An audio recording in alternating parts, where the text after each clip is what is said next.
नमस्कार, मैं हूं AK कश्यप और आज इस वीडियो में बात करने जा रहे हैं कि किस तरीके से केंद्रीय कर्मचारियों की जो मांगे हैं 8वें वेतन आयोग से संबंधित, इस डिमांड को किस तरीके से NC-JCM स्टाफ साइड इस बार रख दिए हैं। ये बड़ा महत्वपूर्ण रूप से इस बार देखने को मिल रहा है कि जो आप 28, 29 और 30 अप्रैल ये जो 3 दिन तक जो मीटिंग चला दिल्ली में 8वें वेतन आयोग के सामने, यहाँ पे ऐसे ऐसे कुछ बातों पे प्रपोजल लाया गया है जो केंद्रीय कर्मचारी और पेंशनर्स के लिए एक गुड न्यूज़ आने वाले समय में हो सकता है, क्योंकि एक पॉजिटिव साइनिंग इसे माना जा सकता है। इस कारण से क्योंकि ये एक प्रेशर बनाने की यहाँ पे कोशिश किया गया है NC-JCM स्टाफ साइड के द्वारा।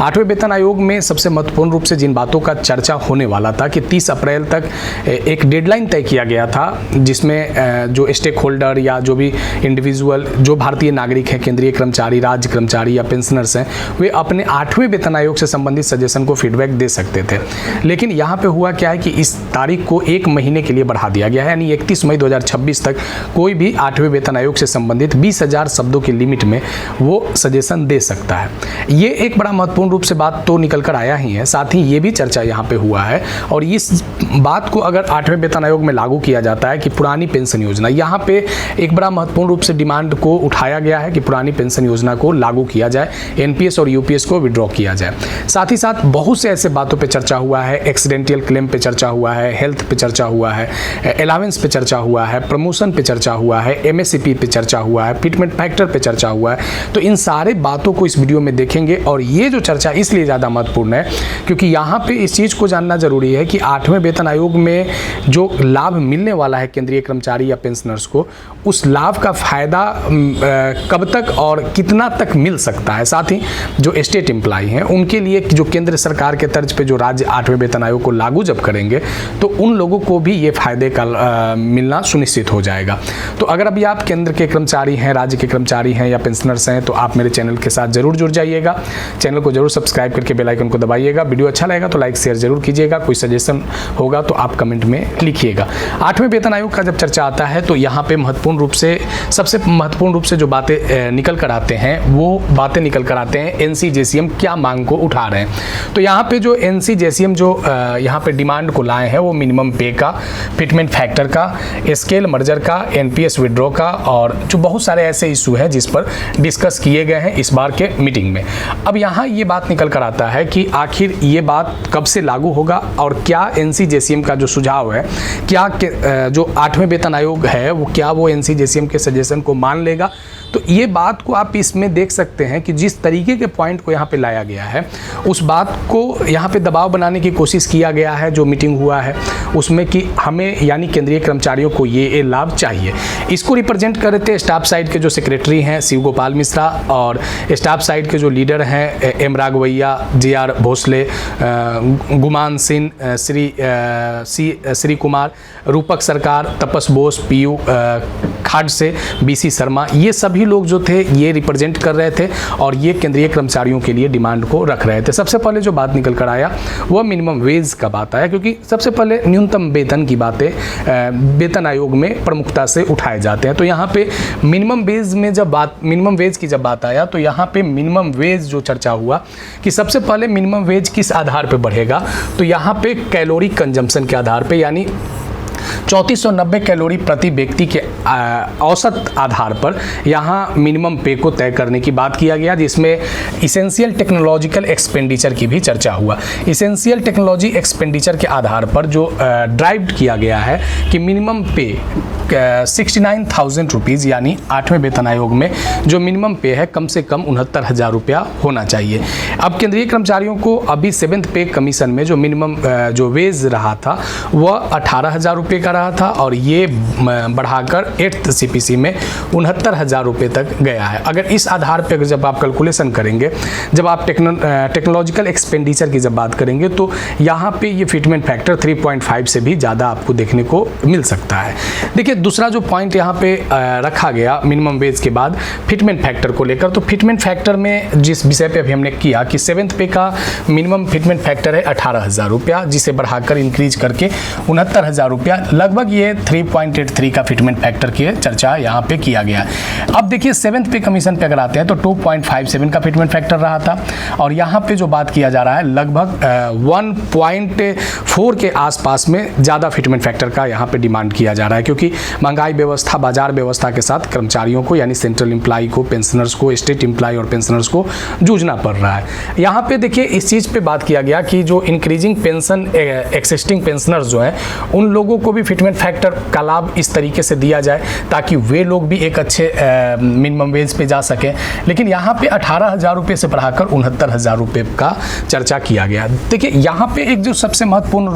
जो मांगे चल रहे हैं मर्जर ऑफ स्केल का। देखिए केंद्रीय कर्मचारियों का एक स्केल होता है, उस स्केल में अलग अलग जो लेवल के जो लोग होते हैं वे लोग एम्प्लॉय के तौर पे काम करते हैं, और यहाँ पे मर्जर ऑफ पे स्केल में सबसे पहले जो बातें किए गए हैं वो बात यहाँ पे किया गया है कि एजुकेशनल क्वालिफिकेशन के आधार पर मर्जर ऑफ पे स्केल होना चाहिए। स्किल रिक्वायरमेंट की बातें किया गया है, एक्सपीरियंस एक्सपोजर की बात किया गया है। ये सभी कैटेगरी को ध्यान में रखते हुए मर्जर ऑफ पे स्केल यहाँ पे लागू करने की चर्चा किया गया है। तो देखिए यहाँ पे सबसे महत्वपूर्ण रूप से, जैसे आपने देखा भी होगा, पहले सुना भी होगा कि लेवल 1 और 2 को मर्ज करने की बात चल रहा है, 3, 4 को मर्ज करने की बात चल रहा है, 5 और 6 को मर्ज करने की बात चल रहा है, यानी लेवल 6 तक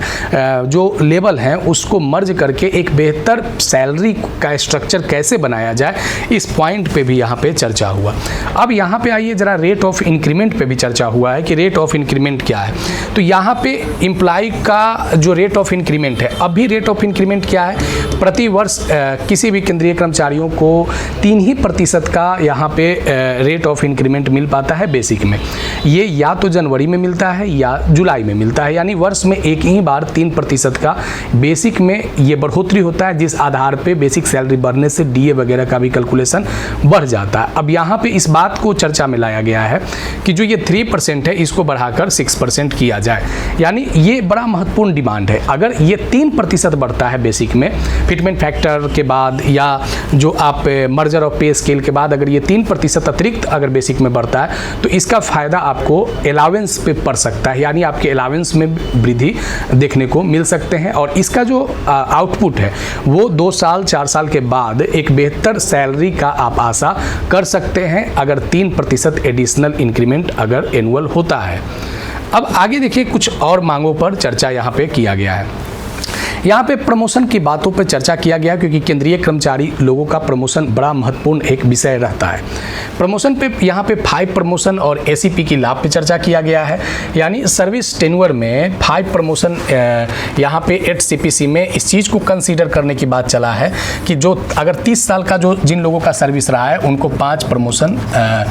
प्रमोशन जो है वो देना होगा 8 सीपीसी में। ऐसी बातों पर चर्चा कर दिया गया, यानी 30 साल के सर्विस में 5 प्रमोशन। अभी देखिए प्रमोशन का विषय इतना ज़्यादा गंभीर रहता है क्योंकि कंटिन्यू इससे रिलेटेड जो सर्विस टेन्योर होते हैं उस पर ये डिमांड उठते रहते हैं। देखिए fixation of benefits of promotion की यहाँ पे बात चला है कि जो प्रमोशन होता है उस आधार पे एमएसएपी का कैसे यहाँ पे फिक्सेशन किया जाए, इस पॉइंट पे भी चर्चा हुआ है। अलावेंस की अगर बात करें, क्योंकि अलावेंस सरकारी कर्मचारियों का एक बड़ा महत्वपूर्ण रूप से कह सकते हैं कि ये एक बहुत बड़ा उपहार होता है। अलावेंस में बहुत सारे टीए, एचआरए और अन्य अलावेंस जैसे डीए, डीआर वगैरह में भी बहुत महत्वपूर्ण बदलाव होने की आवश्यकता आ चुका है, और एचआरए पर ज़्यादा इसलिए जोर दिया जा रहा है क्योंकि जो शहरों का जो जीवन यापन है वो एक बेहतर तरीके से बदल रहा है, और उसमें जो अभी जो 7th पे के आधार पर जो एचआरए दिए जा रहे हैं उसको अलग करके जो अलग अलग 3 कैटेगरी के शहर हैं, एक्स, वाई और जेड कैटेगरी के, उसमें एचआरए में वृद्धि करने की भी बात यहाँ पे चले हैं। देखिए इसी चीज़ को यहाँ पे अलावेंस में आप देख सकते हैं कि जो एचआरए है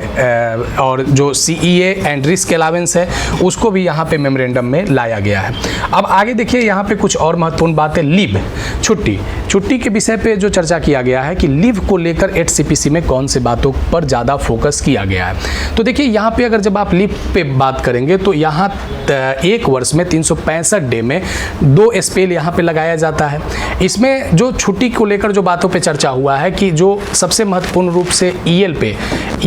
पे अभी जो 300 डे का इनकैशमेंट होता है उसे बढ़ाकर 600 डेज करने की बात चला है। यानी अगर 30 साल का सर्विस टेन्योर अगर होता है तो उस कंडीशन में जो अब भी एक लिमिट फिक्सेशन है अर्न लीव को लेकर, जो आपका सेवानिवृत्ति के समय इनकैशमेंट होता है उसको बढ़ाकर 600, अगर 300 अर्न लीव अगर 8th CPC में बढ़ते हैं तो इसका फ़ायदा, एक बम्पर फायदा आप कह सकते हैं कि केंद्रीय कर्मचारियों को मिल सकता है, क्योंकि 300 EL एडिशनल हो जाना एक बहुत बड़ी यहाँ पे 8th CPC में केंद्रीय कर्मचारियों के लिए और उसके तर्ज पे राज्य कर्मचारियों के लिए एक बहुत बड़ा अचीवमेंट होगा।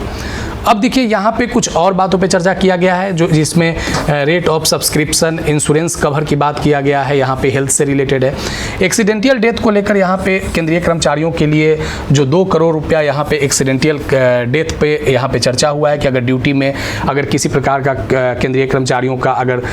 कैजुअलिटी होता है, डेथ होता है तो उस कंडीशन में 2 करोड़ रुपया उन्हें मिलना चाहिए। अब एक महत्वपूर्ण डिमांड जिस पर लगभग 23 लाख कर्मचारियों की अलग से नज़र टिकी हुई है वह है एनपीएस, नेशनल पेंशन सिस्टम और यूनिफाइड पेंशन स्कीम। अब यहाँ पे देखिए एनपीएस और यूपीएस पर जो केंद्रीय कर्मचारी जो 1 जनवरी 2005 के बाद जो लोग एम्प्लॉय के तौर पे आए हैं केंद्रीय सरकार में, तो उन लोगों का एक बड़ा महत्वपूर्ण मांग रहा है और इस पर ज़्यादा फोकस किया जा रहा है, क्योंकि ओपीएस को रीस्टोर करना एनसीजेसीएम का एक बहुत बड़ा दायित्व होगा। और कैसे 8वें वेतन आयोग में एनपीएस और यूपीएस को विड्रॉ करके ओपीएस को फिर से रीस्टोर किया जाए, ये अपने आप में एक बहुत बड़ा अचीवमेंट होगा। और इस बात का, इस डिमांड को वेतन आयोग के सामने रखा गया है कि आप जो नॉन कंट्रीब्यूशन पेंशन स्कीम है उसे आप रीस्टोर करें, और 8वें वेतन आयोग में इस विषय पर एकदम मेजर डिमांड के तौर पे इसे डिस्कस किया गया है। अब देखिए यहाँ पे जो पेंशनर्स डिमांड है, तो पेंशनर्स डिमांड में जो कम्यूटेशन पेंशन से रिलेटेड जो बातें हैं उसको 11 साल करने की बात चला है। और इस तरीके के जो बातों को 8वें वेतन आयोग के जो सामने लाया गया है, अगर ये महत्वपूर्ण पॉइंट को लागू कर दिया जाए, लिव इनकैशमेंट को, फिटमेंट फैक्टर को, अलावेंस को, एनपीएस यूपीएस के विड्रॉ वाले स्कीम को, तो अगर इस तरीके के अगर 8वें वेतन आयोग में बेनिफिट्स अगर मिल जाते हैं तो केंद्रीय कर्मचारियों के लिए आज़ादी के बाद ये सबसे बेहतर वेतन आयोग ये सिद्ध हो सकता है। अब किस तरीके का यहाँ पे आने वाले समय में 8वें वेतन आयोग केंद्रीय कर्मचारियों के लिए सोच रही है, किस तरीके का वो यहाँ पे एक्सपेंडिचर को वहन कर पाती है, यह भी एक बड़ा विषय होगा।